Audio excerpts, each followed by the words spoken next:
Hello, everybody, and I'd like to welcome you to the Staffing Matters and Urgency Committee.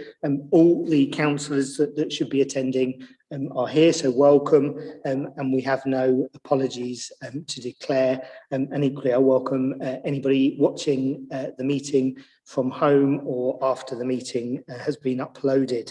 The first agenda is declarations of interest.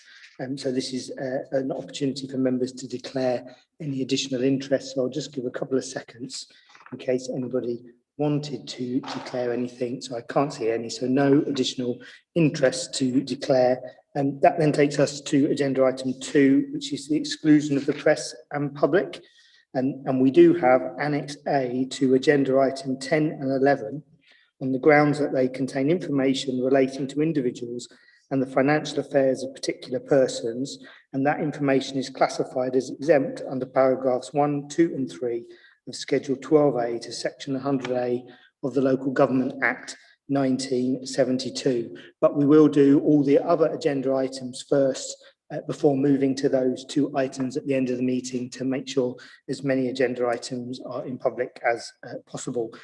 Could I please see agreement that when we get to agenda items 10 and 11, we would exclude the press and public. Thank you very much, everybody. So that's agreed.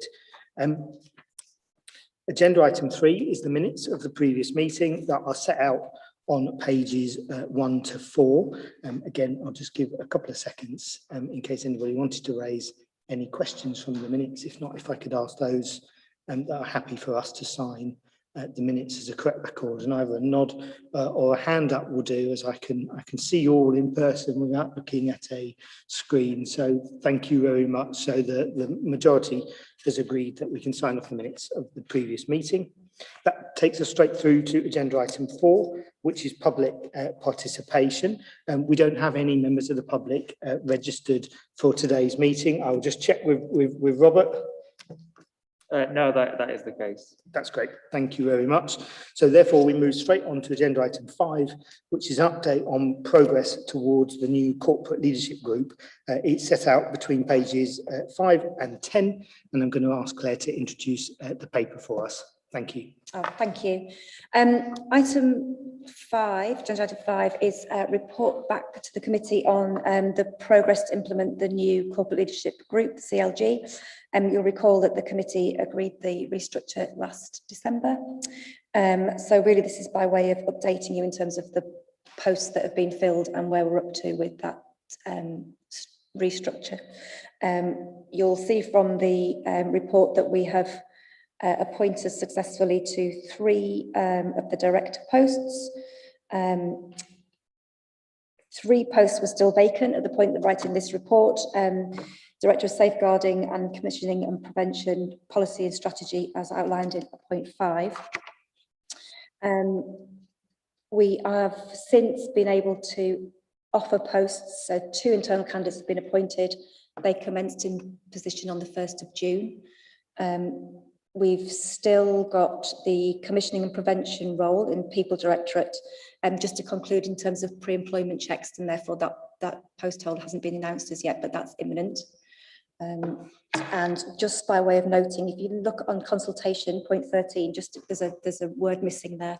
There's been no requirement for consultation on this report, so this is by way of an update for you as a committee in terms of the structure and where it's at now.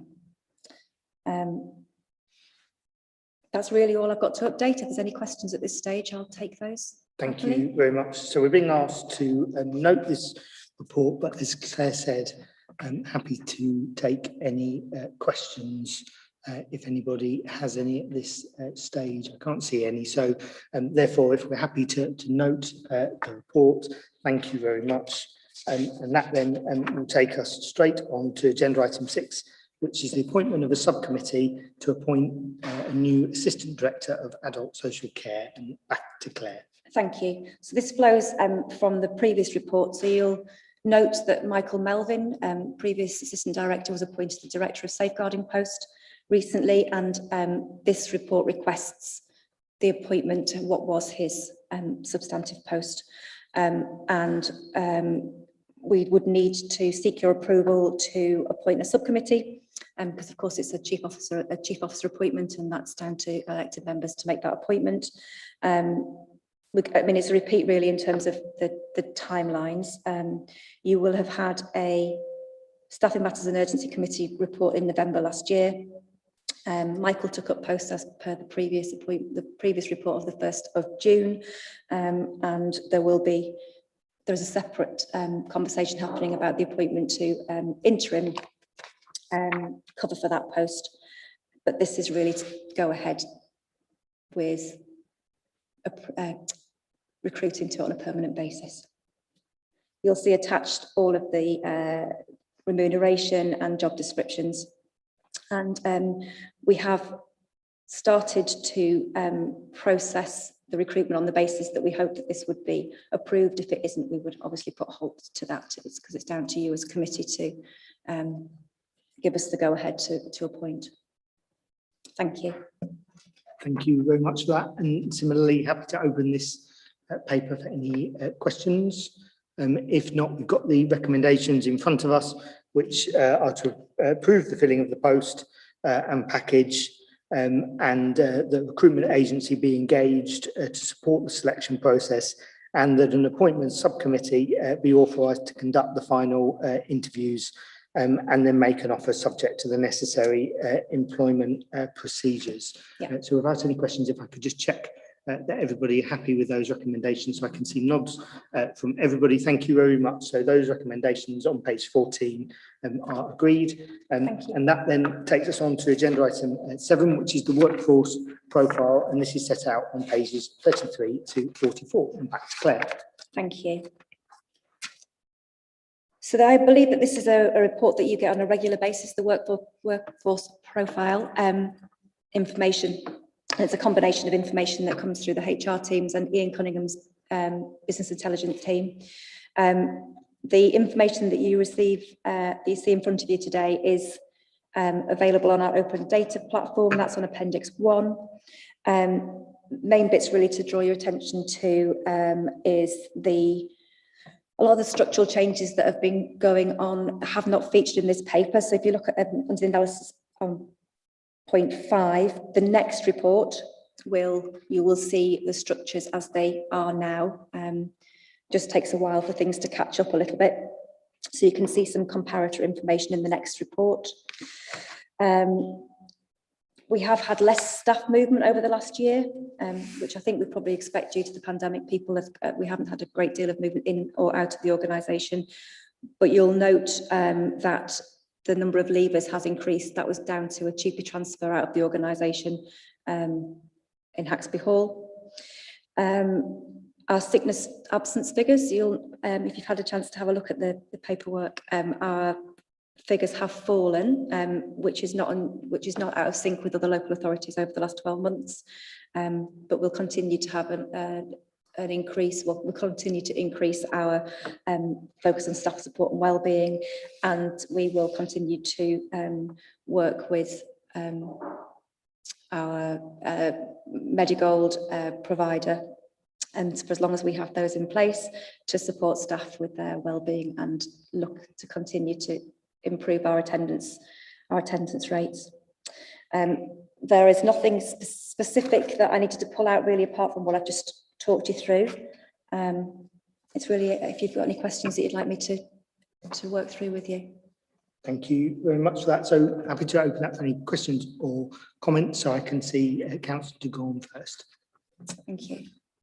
I note, obviously, there's been a change in terms of which directorate housing comes within, which I take that explains a dramatic change in terms of staff by directorate. The chart, because obviously between 1 year and the next is a different balance. It'll skew it. So by the next time we bring this back to you, it should fully reflect where it sits within directorates, and the structures will be as they should. So if you're just glancing through that looks jumps absolutely. out at you really. No. The only other point I was going to make was, I mean,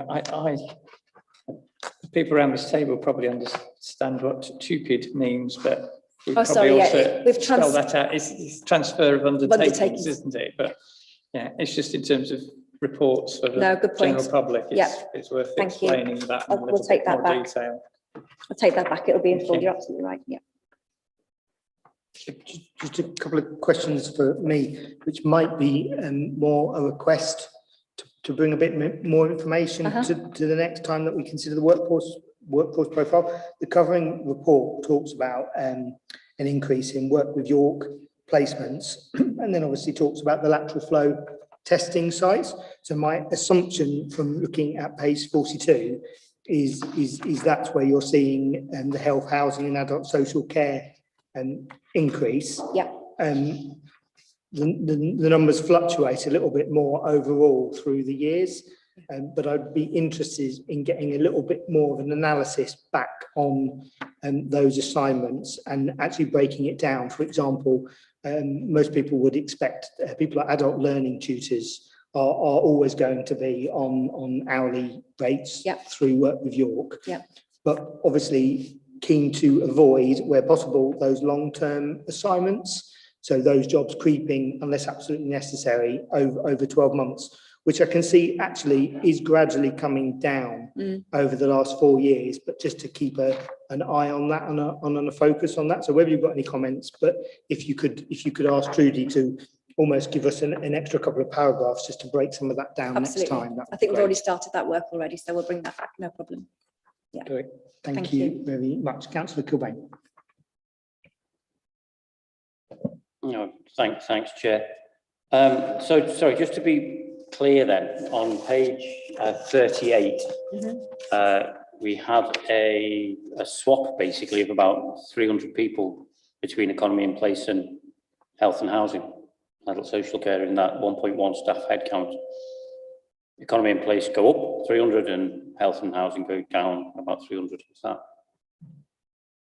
I'm going to have to really be naughty and say, would you mind just saying it again? Because I'm sure. struggling. No, okay. On page 38 in the staff headcount. Yeah. Between 2019, 20, 2020, 21. Yeah.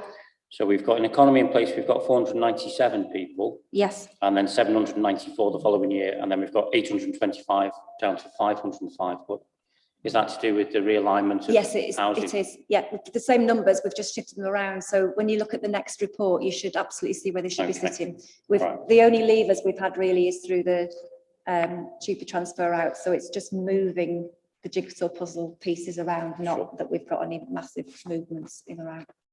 Okay, thanks. And on page 43. Yeah. In terms of ethnicity of the workforce, we appear to be doing substantially worse than the national average.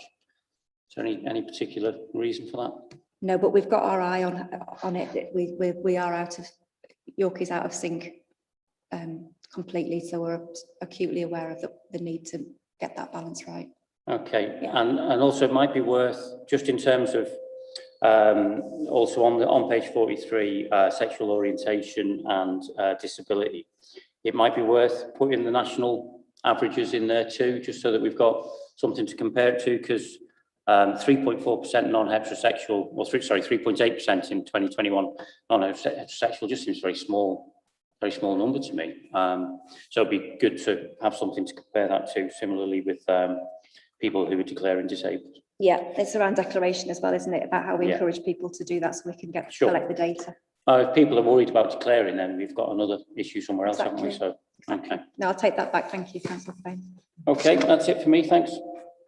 Thank you very much. And just to really follow up on what Councillor Cobain was just saying, as well as, in a sense, a bit more information here, it would probably be quite useful to get some comparisons, because you've got the national and York population figures, but actually you don't then look at, for example, other councils, and there'll be some that I'm sure are best practice examples, and there'll be others that are worse, but to almost look at our family of councils to see are others doing particularly well. And as you say, there'll be a lot of work going on through organisations like the Local Government Association. So pulling through a bit more information, I think, would help us understand what we are doing and what more we could do. Okay, so I'll take that back around family of councils, and if we can do some regional comparators as well in terms of our neighbours. Yeah. That'd be great. Thank Thank you you. very much. So with those questions, we're noting the recommendation that the workforce profile. So I'll just again quickly check that everybody is happy to do that. So thank you very much. So that's agreed, which now takes us on to agenda item 8, which is the work plan for the committee from page 45. Claire.